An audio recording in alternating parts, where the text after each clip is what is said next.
हम लोग चाइना में कितने डिपेंडेंट हैं? क्या हम सच्ची में चाइनीज प्रोडक्ट बॉयकॉट कर सकते हैं? जानने के लिए इस वीडियो को एंड तक देखिए।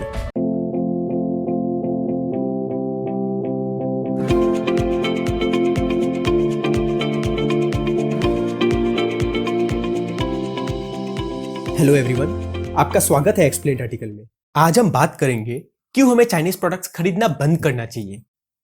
इसे जानने के लिए हमें इंडिया चाइना ट्रेड रिलेशन का ओवरव्यू देखना होगा। अगर हम 2019 का डाटा देखें, इंडिया ने चाइना से $85 बिलियन का इंपोर्ट किया था एंड चाइना ने सिर्फ $29 बिलियन का इंपोर्ट किया, जिसमें मैक्सिमम प्रोपोर्शन रॉ मटेरियल है, जैसे कि आयरन और कॉटन, ऑर्गेनिक केमिकल। 2019 के डाटा के अकॉर्डिंग अगर इंडिया का चाइना के साथ इंपोर्ट एक्सपोर्ट देखे, इंडिया को $56 बिलियन का ट्रेड डेफिसिट हो रहा है। ट्रेड डेफिसिट मतलब जैसे मैंने आपको 100 रुपीज का सामान बेचा और आपने मुझे सिर्फ 20 रुपीज का सामान बेचा, तो इस सिचुएशन में मुझे 80 रुपीज का ट्रेड सरप्लस हो रहा है और आपको 80 रुपीज का ट्रेड डेफिसिट हो रहा है। ट्रेड डेफिसिट एक कंट्री के लिए खराब होता है क्योंकि ट्रेड डेफिसिट से होम करेंसी का वैल्यू कम होता है और ट्रेड डेफिसिट और अनएम्प्लॉयमेंट इनडायरेक्टली रिलेटेड भी है। अगर हम 2019 का टोटल ट्रेड डेफिसिट देखें, जो कि $159 बिलियन था, उसमें से 35% ट्रेड डेफिसिट हमें चाइना से ही हो रहा है। सिर्फ ट्रेड डेफिसिट ही नहीं, अगर आप इंडिया चाइना का ट्रेड पैटर्न देखें, चाइना ज्यादातर इंडिया से रॉ मटेरियल इंपोर्ट करता है और फिनिश गुड एक्सपोर्ट करता है, जिस वजह से चाइना में एम्प्लॉयमेंट अपॉर्चुनिटी इंडिया से बहुत है और जीडीपी भी कई गुना ज्यादा है।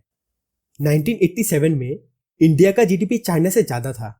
अगर हम 1987 के 20 साल बाद का डाटा देखें, 2008 में चाइना का जीडीपी इंडिया से करीब 4 गुना ज्यादा था और उसके 10 साल बाद चाइना का जीडीपी इंडिया से 5 गुना ज्यादा हो गया। इन 30 सालों में उन्होंने ऐसा क्या किया जो हमने नहीं किया? उन्होंने प्रोडक्शन पे ध्यान दिया, जिससे वो दुनिया का सबसे बड़ा प्रोड्यूसर बन गए और दुनिया का सबसे बड़ा एक्सपोर्टर भी।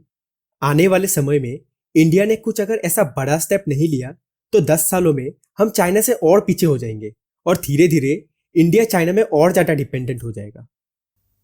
अगर आपको लगता है कि इंडिया काफी हद तक इंडिपेंडेंट और सेल्फ रिलायंट है, तो आप गलत है। आप लोगों को शायद पता ही है चाइनीज मोबाइल का इंडियन मोबाइल मार्केट में कितना डोमिनेंस है। लेटेस्ट डाटा के अकॉर्डिंग इंडिया में 73% mobile market share Chinese firms के हाथ में ही है। हम यहाँ तक कि दिवाली में अपने घरों को डेकोरेट करने के लिए चाइनीज प्रोडक्ट ही यूज करते हैं। आप सुन के हैरान होंगे, हम चाइना से अगरबत्ती भी इंपोर्ट कर रहे थे। अगर हम फार्मास्यूटिकल इंडस्ट्री का बात करें, इंडिया चाइना में रॉ मटेरियल के लिए बहुत डिपेंडेंट है।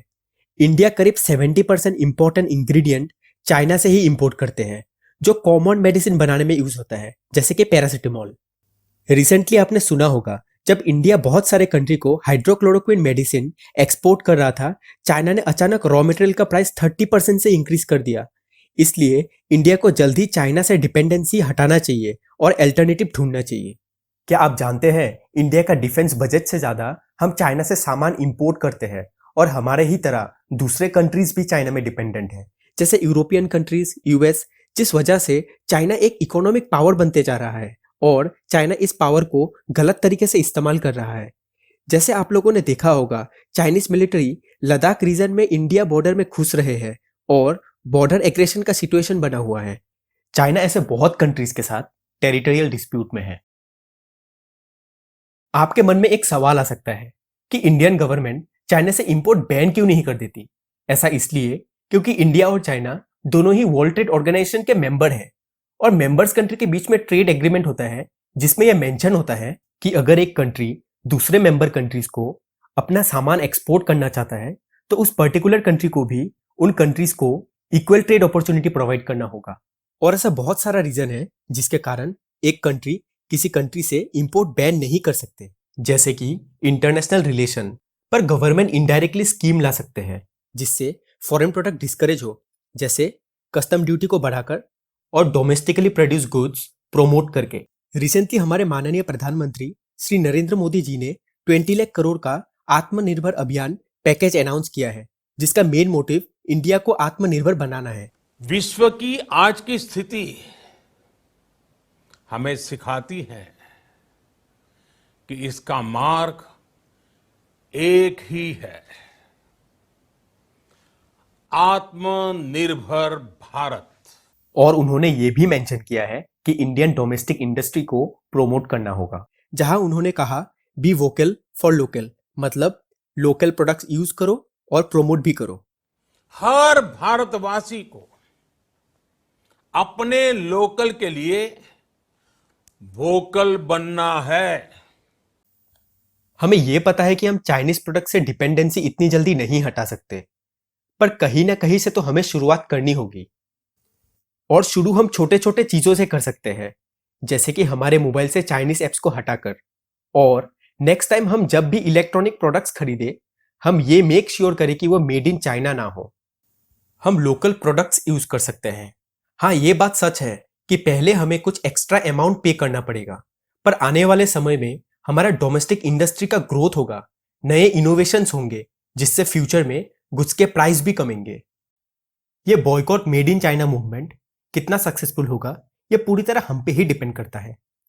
आज हम हमारा वीडियो यही खत्म करते हैं। अगर आपको ये वीडियो पसंद आया है तो लाइक करिए, दोस्त और फैमिली के साथ शेयर करिए और प्लीज़ हमारे चैनल को सब्सक्राइब करिए, ताकि हमारा चैनल को ग्रोथ में हेल्प हो। जय हिंद, जय भारत।